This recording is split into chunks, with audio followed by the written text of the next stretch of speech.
ఇవాళ మధ్యాహ్నం 12 గంటలకు బీఆర్ఎస్ ఎమ్మెల్యేలు అసెంబ్లీ స్పీకర్ను కలవనున్నారు. పార్టీ ఫిరాయింపు ఎమ్మెల్యేలపై అనర్హత వేటు వేయాలని కోరనున్నారు. అనర్హత పిటిషన్లపై పార్టీ ఫిరాయింపు ఎమ్మెల్యేలు ఇచ్చిన సమాధానాలపై బీఆర్ఎస్ పార్టీ రిప్లై ఇచ్చేందుకు స్పీకర్ ఇచ్చిన 3 రోజుల గడువు నేటితో ముగియనుంది. దీంతో ఇవాళ అన్ని ఆధారాలతో బీఆర్ఎస్ ఎమ్మెల్యేలు అసెంబ్లీ కార్యదర్శికి సమాధానం ఇవ్వనున్నారు.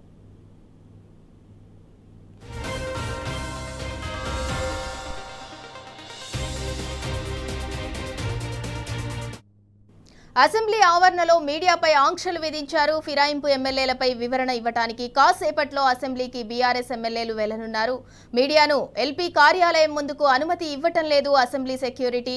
మీడియా ప్రతినిధులను అసెంబ్లీ పాస్లను సెక్యూరిటీ అడుగుతున్నారు. అసెంబ్లీలోకి వచ్చే ఎమ్మెల్యేల వీడియోలు తీయవద్దు అంటూ మీడియాకు హెచ్చరికలు జారీ చేశారు.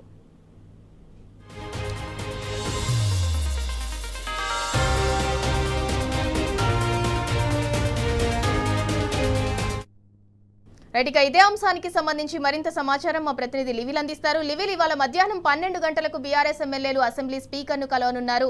అక్కడంతా కూడా మీడియాను కూడా అలో చేయట్లేదు. ఎవరిని కూడా బీఆర్ఎస్ ఎమ్మెల్యేలను ఎవరిని కూడా ఫోటోలు తీయొద్దు అని పోలీసులు ఆంక్షలు విధించినట్లు తెలుస్తోంది. దానికి సంబంధించి పూర్తి డీటెయిల్స్ ఏంటి?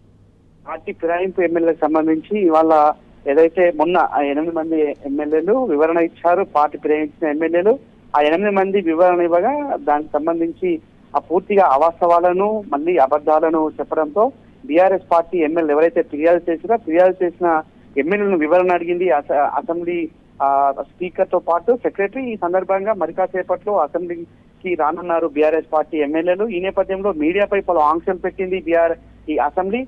గతంలో ఎన్నడూ లేని విధంగా అసెంబ్లీ సెషన్ నడిపినప్పుడు మాత్రమే అసెంబ్లీకి సంబంధించిన పాస్ కావచ్చు, లేదంటే ఐడి కార్డు అడుగుతారు. కానీ ఈసారి కొత్తగా నార్మల్ డేస్ లో కూడా పాసులు ఉన్నాయని అడగడం పట్ల ఆందోళన వ్యక్తం చేస్తుంది జర్నలిస్ట్ సంఘాలంతా కూడా. ఎందుకంటే బీఆర్ఎస్ పార్టీ ఎమ్మెల్యేలు వచ్చి ఇక్కడ ఏదో ఆందోళన చేస్తారని చెప్పేసి వారికి వారు ఊహించుకొని ఈ విధంగా చెప్తున్నట్టు కూడా ప్రధానంగా జరుగుతుంది. అయితే గతంలో అనేక సందర్భాల్లో కూడా బీఆర్ఎస్ పార్టీ ఎమ్మెల్యేలు వచ్చి ప్రతిపక్ష పార్టీ ఎమ్మెల్యేలు ఎవరు వచ్చినా స్వేచ్ఛగా వచ్చి ఇక్కడ అసెంబ్లీ స్పీకర్ కావచ్చు, సెక్రటరీ కావచ్చు కలిసి తర్వాత మీడియాతో మాట్లాడే ఆనవాయితుంది.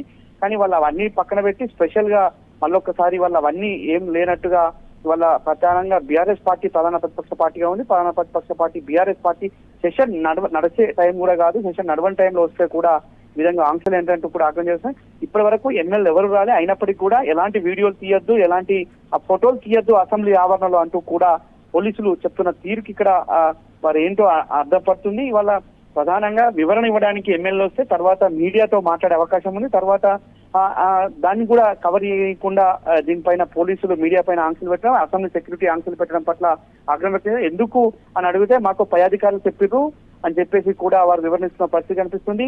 ప్రధానంగా మెయిన్ గేట్ నుంచి లోపలికి నార్మల్ డేస్ లో మీడియాకి ఎంట్రీ ఉంటుంది. కానీ ఈసారి వెనుక నుండి ఏదైతే అసెంబ్లీ సెషన్ జరిగినప్పుడు ఏ విధంగా అయితే మీడియా వెనుక నుంచి వస్తే అక్కడ నుండి పోవాలి, మీకు సూచించిన ప్రాంతంలోనే మీరు కెమెరాలు పెట్టుకోవాలి, కానీ ముందుకు రావద్దంటూ కూడా వారు చెప్తున్న తీరు కొంత ఆగ్రహం గుర్తు చేసే విధంగా ఉంది. ఈ విధంగా ఎందుకు ప్రవర్తిస్తున్నారనే దానిపైన కూడా అర్థం కావట్లేదని చెప్పేసి కూడా పలువురు జర్నలిస్టులు చెప్తున్నారు. ఇప్పటికైనా ప్రధాన ప్రతిపక్ష పార్టీ బీఆర్ఎస్ పార్టీ కేవలం స్పీకర్ కావచ్చు, సెక్రటరీ కలవడానికి రమ్మంటే మాత్రమే వస్తున్న నేపథ్యంలో ఆ కవరేజ్కి వచ్చిన మీడియా పట్ల కూడా ఈ విధంగా వివరించడం ఏంటంటూ కూడా ఆగ్రహం వ్యక్తం చేస్తున్న పరిస్థితి కనిపిస్తుంది. సింధురా. రైట్, థ్యాంక్ యూ లివిల్ రెడ్డి.